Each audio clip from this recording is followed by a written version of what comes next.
नमस्कार विद्यार्थी मित्रांनो. तर एम-पी-एस-सी कंबाईंड ग्रुप बीची प्रिलिम बघा या ठिकाणी 4 तारखेला होणार आहे.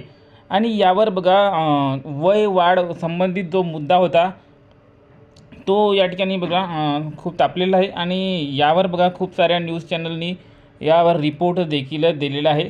तर बघा या संबंधित TV9 मराठीवर देखील सर्वात मोठी बातमी आलेली आहे, बिग ब्रेकिंग आलेली आहे की वयोमर्यादा ओलांडलेल्या एम-पी-एस-सीच्या विद्यार्थ्यांना वर्षभराची सवलत मिळालेली आहे. तर बघा या ठिकाणी TV9ने देखील सांगितलेलं आहे की वयोमर्यादा तुमची वाढवून देण्यात आलेली आहे.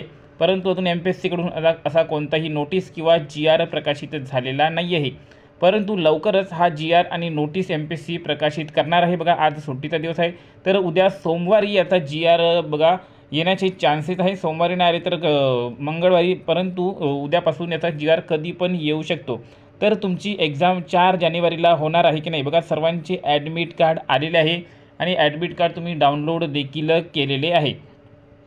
परंतु असे आहे की ॲडमिट कार्ड आले म्हणजे तुमची एक्झाम पोस्टपोन होऊ शकत नाही, असे आहे का की नाही. बघा याआधी देखील तुमची एक्झाम एम-पी-एस-सीची एक्झाम जी आहे ती सेम 5 जानेवारीला होणार होती, परंतु ती देखील पोस्टपोन होऊन बघा काही दिवस पुढे गेलेली होती. ॲडमिट कार्ड देखील तेव्हा आलेली होती. त्याचप्रकारे आता देखील ॲडमिट कार्ड आलेले आहे आणि ॲडमिट कार्ड आल्यावर देखील तुमची एक्झाम एम-पी-एस-सी पोस्टपोन करू शकते. हे याआधी आपण बघितलेले आहे आणि याआधी झालेले आहे, तर आता पण तसे ते एम-पी-एस-सी करू शकते.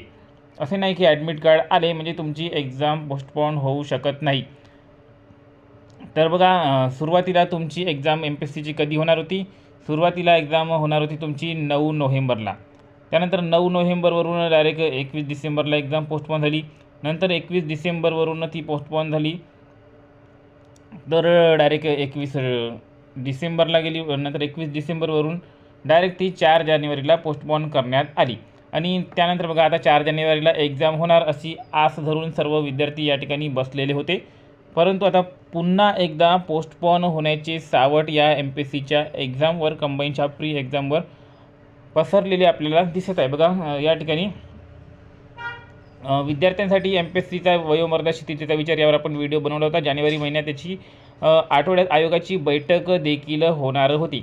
परंतु बघा बैठक व्हायच्या आधीच बघा या ठिकाणी TV9वर ही बातमी देखील आलेली आहे. तुम्ही बघू शकता या ठिकाणी की एम-पी-एस-सी बघा 1 वर्षाची शिथिलता देण्याचा निर्णय जो आहे तो घेण्यात आलेला आहे. ही बातमी या ठिकाणी TV9ने प्रकाशित केलेली आहे. आणि हे बघा गट क आणि गट ड दोन्हीही गोष्टींसाठी हे लागू असणार आहे. बघा गट क आणि गट ड दोन्हीच्याही एक्झामसाठी ही बातमी लागू असणार आहे. वयोमर्यादा ओलांडलेल्या एम-पी-एस-सीच्या विद्यार्थ्यांना बघा या ठिकाणी सूट मिळालेली आहे आणि 1 वर्षाची शिथिलता देण्याचा निर्णय घेण्यात आलेला आहे आणि वर्ष वाढवून मिळणार आहे. TV9ने दिलेली बातमी आहे. तर अतिशय विश्वसनीय चॅनल आहे TV9 मराठी. तर बघा या ठिकाणी आयोगाने निर्णय घेतला आहे, आतून निर्णय घेण्यात आलेला आहे, तेव्हाच TV9कडे ही बातमी गेलेली आहे आणि त्यांनी ही बातमी प्रकाशित केलेली आहे. फक्त आयोगाचा अजून GR यायचा आहे आणि या ठिकाणी त्यांनी नोटिफिकेशन काढायची आहे आणि ती नोटिफिकेशन ती लवकरच या ठिकाणी तुम्हाला जारी करणार आहे. तर आता एक्झाम बघा तुमची 4 जानेवारीला होणार की नाही, तर यावर संभ्रम आहे. तर 80% चान्सेस आहे या ठिकाणी की तुमची एक्झाम जी आहे ती 4 जानेवारीला न होता ती 1 आठवडा 2 आठवडा पुढे जाऊ शकते. 4 जानेवारीला न होता ती 11 जानेवारीला होऊ शकते किंवा 11 जानेवारीला न होता ती 18 जानेवारीला होऊ शकते. तर 1 आठवडा किंवा 2 आठवडा मॅक्स टू मॅक्स ती तुमची एक्झाम पुढे सरकू शकते. कारण की या ठिकाणी बघा ज्यांचा मुद्दा होता की PSIसाठी वयोमर्यादा वाढवली पाहिजे, तर त्यांच्यासाठी बघा वय वाढवण्यासंबंधीचा सरकारने विचार केलेला आहे, आयोगाने विचार केलेला आहे आणि त्यावर लवकरच ते एक घोषणापत्र जारी करतील. तर या ठिकाणी आता बघा तुमची एक्झाम जर पोस्टपोन झाली तर या ठिकाणी काहीही चिंता करण्याची कारण नाही, कारण की एक्झाम आता न होता पुढे होणार आहे किंवा 1 आठवड्यानंतर होतील. तेवढाच वेळ तुम्हाला या ठिकाणी अभ्यास करायला जास्त मिळत आहे. त्यामुळे या ठिकाणी चिंतित न होता किंवा फ्रस्ट्रेटेड न होता जेवढा जास्त तुम्हाला वेळ मिळेल तेवढा जास्त अभ्यास करण्याचा प्रयत्न करा, प्री क्रॅक करण्याचा प्रयत्न करा. बघा लास्ट टाईम देखील खूप मुलांनी यामध्ये जे आहे ते एक्झाम वगैरे पोस्टपोन होत होते त्यामध्ये डोकं घालून त्यांनी बघा फ्रस्ट्रेटेड होऊन अभ्यास करणे थांबवले होते आणि त्याचा परिणाम त्यांच्या रिझल्टवर झालेला होता. तर त्यामुळे फ्रस्ट्रेटेड नव्हता. आपलं संपूर्ण लक्ष तुम्ही पेपरवर केंद्रित करा आणि अभ्यासावर केंद्रित करा. जेवढा जास्त वेळ मिळेल तितका जास्त याचा अभ्यास करण्याचा प्रयत्न करा. तर नक्कीच तुम्हाला याचा फायदा होणार आहे.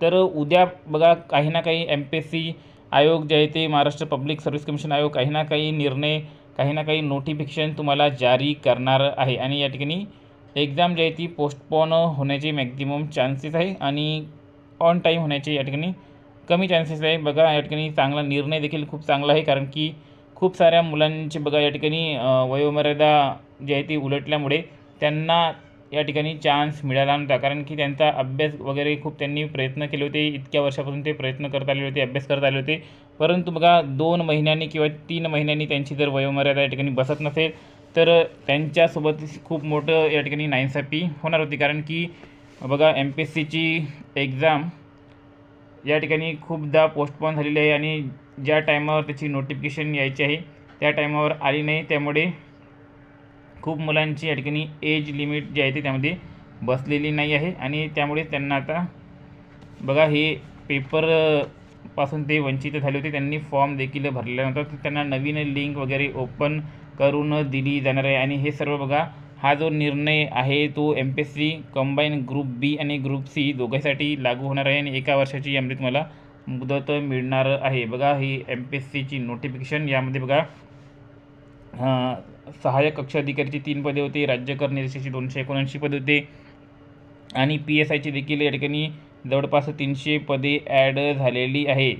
तर पदांमध्ये देखील या ठिकाणी वाढ करण्यात संबंधित विचार चालू आहे आणि नक्कीच यामध्ये बघा पदसंख्यामध्ये वाढ होऊ शकते 100%, कारण की बघा राज्य कर निरीक्षक STIची बघा 279 टोटल पदे होती आणि यामध्ये अनुसूचित जातीची बघा 78 पदे आणि अनुसूचित जमातीची बघा 3 पदे आणि या ठिकाणी बघू शकता तुम्ही इतर मागासवर्गीय OBCची 93 पदे. तर अराखीवची पदे तुम्ही काहीही बघू शकत नाही, तर अराखीवची पदे या ठिकाणी वाढू शकते. तर यामध्ये पद वाढ होऊ शकते. त्यामुळे सर्वांनी बघा या ठिकाणी फ्रस्ट्रेटेड नव्हता, आपला अभ्यास रेग्युलर चालू ठेवा. नक्कीच तुमची एक्झाम लवकरात लवकर होणार आहे. तर एक्झाम तर होणारच आहे, कधी ना कधी तर होईलच, फक्त अभ्यास चालू ठेवा. आणि अशाच अपडेटसाठी आपल्या चॅनलला सबस्क्राईब करा आणि व्हिडिओ आवडला असेल तर व्हिडिओला देखील लाईक करा. टेलिग्राम चॅनलला देखील जॉईन करा. टेलिग्राम चॅनलचे लिंक डिस्क्रिप्शनमध्ये दिलेले आहे. तर भेटूया पुढील अपडेटमध्ये. तोपर्यंत सर्वांना धन्यवाद.